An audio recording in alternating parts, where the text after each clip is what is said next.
मैं अपना प्रणाम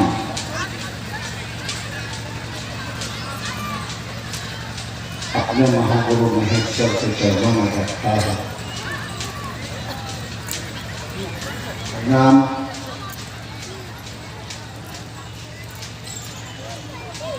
चलिए बरियारपुर की पवित्र धरती को है, यहाँ के भाई बहन को है जिन्होंने शिव गुरु का सानिध्य लाभ लेने के लिए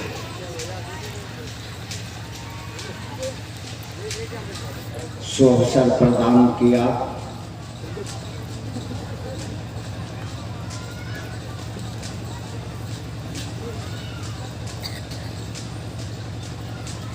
इस क्षेत्र में या बेगूसराय जिला में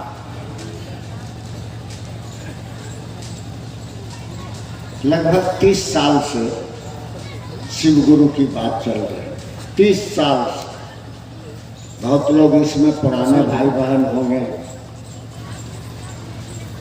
25 साल 30 साल पहले हम भी 25 साल पहले आए थे। बस ही छोराही या जहाँ भी था हमारे यहाँ का एक मैंने साथी था, आशुतोष नाम था और वो ब्लॉक में यही बसी ब्लॉक में हुआ था। तो रात में पहले शिव चर्चा चलती थी और यहाँ के लोग भोज भात का भी पूरा व्यवस्था कर देते थे। मेले जैसा दृश्य था। यानी 30 साल से हम लोग शिव गुरु की बात कर रहे हैं। अभी बड़ा बाबू कह रहे थे कि शिव कल भी गुरु थे, शिव आज भी गुरु है। ये दोनों चीज कहने की जरूरत नहीं है। अगर ये कह दीजिएगा कि शिव आज भी गुरु है, इसका मतलब हो जाएगा कि वो कल भी थे, कल भी थे। कोई कहे कि वो आज भी हुए ही है, इसका मतलब पहले से यहाँ। तो शिव कल भी गुरु थे और शिव आज भी गुरु हैं। तो साहब ने जो कहा कि शिव आज भी गुरु है, उनका शिष्य बनकर लौकिक पारलौकिक मनोरथ स्वतः पूर्ण होते। आदि अनादि काल से गुरु शिष्य की परंपरा चल रही है। चाहे गुरु हो, चाहे सदगुरु हो, चाहे जगत गुरु हो। जगत गुरु तो वे स्वयं शिव हैं, क्योंकि जिस परमात्मा ने हमको आपको बनाया, जिस परमात्मा की इच्छा से ये संपूर्ण सृष्टि पल प्रतिपल चल रहा है, माने उत्पत्ति स्थिति और लय का क्रम मात्र उनकी इच्छा से चल रहा है। तो जिसने हमको आपको बनाया, जिसने इस सृष्टि की रचना की, उससे बढ़िया गुरु तो कोई नहीं हो सकता है। सीधा बात। जिसने इस माइक को बनाया होगा कि आवाज को दूर तक कैसे पहुंचाया जाए, उसने सोचा होगा कि इस आवाज को दूर तक कैसे पहुंचाया जाए। तो जिस व्यक्ति ने इस माइक को बनाया, वह तो पहला व्यक्ति होगा, उसका तो कोई गुरु नहीं होगा। किसी ने रेल की इंजन को बनाया, तो वह पहला व्यक्ति थॉमस एडिसन हो या जो हो, उसका तो गुरु कोई, उसका सोच उस स्तर परिणाम लाया। तो आज तक तो गुरु के बारे में कहा गया कि गुरु भगवान होते हैं। कहा गया सारे लोग। अब तक के साधु संतों ने कहा कि गुरु भगवान होते हैं। तो साहब ने इतने में कहा कि जब गुरु भगवान होते हैं तो भगवान गुरु क्यों नहीं। तो जो लोग कहे कि गुरु भगवान होते हैं वह भी गलत नहीं कहा। उस समय के लोग को देखिए, उनके चेला मान लीजिए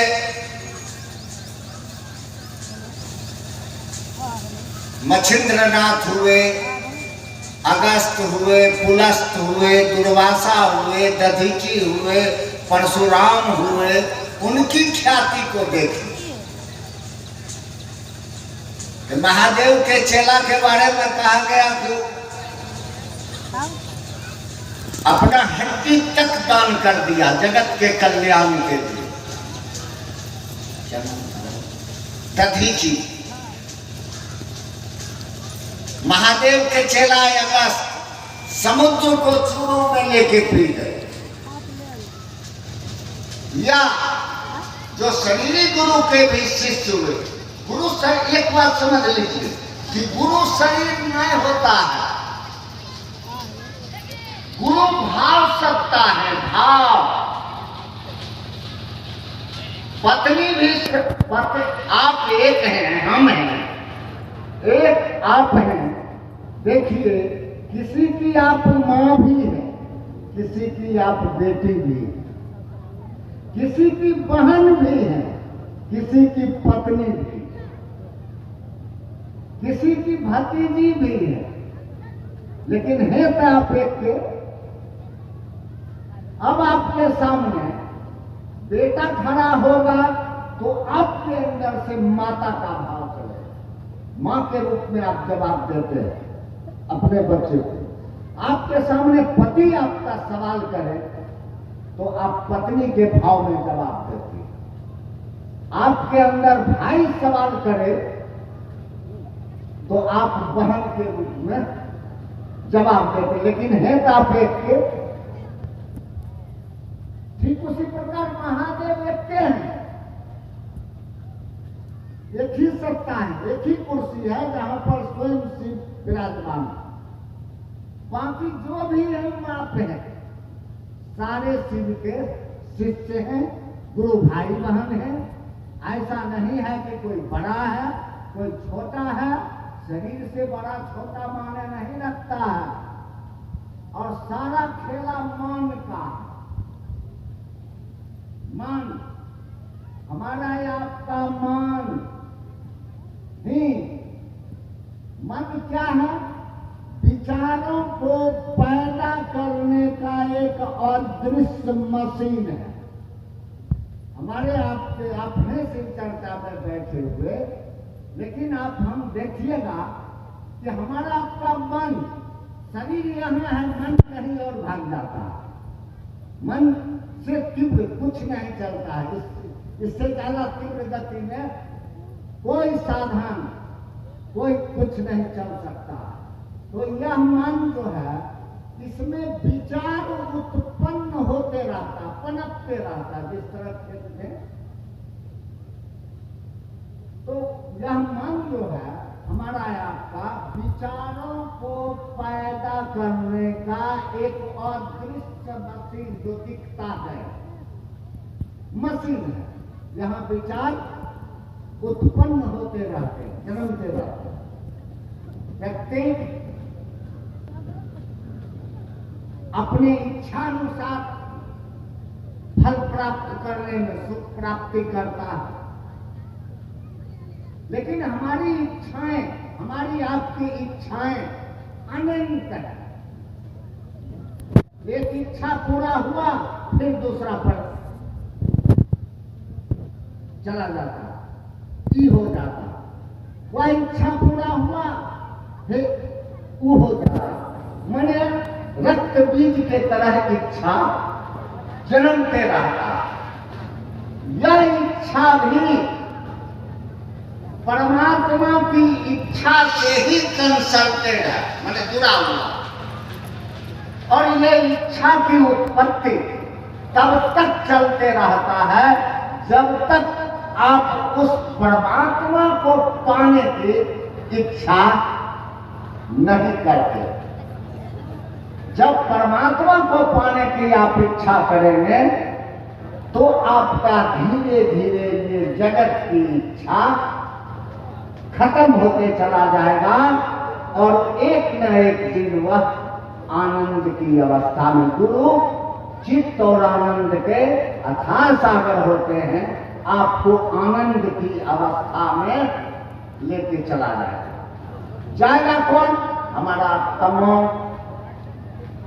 ये धरती पर के भी सारे संबंध, जितना भी हम आप संबंध कायम किए हुए हैं, यह संबंध भी भाव से ही चलता है।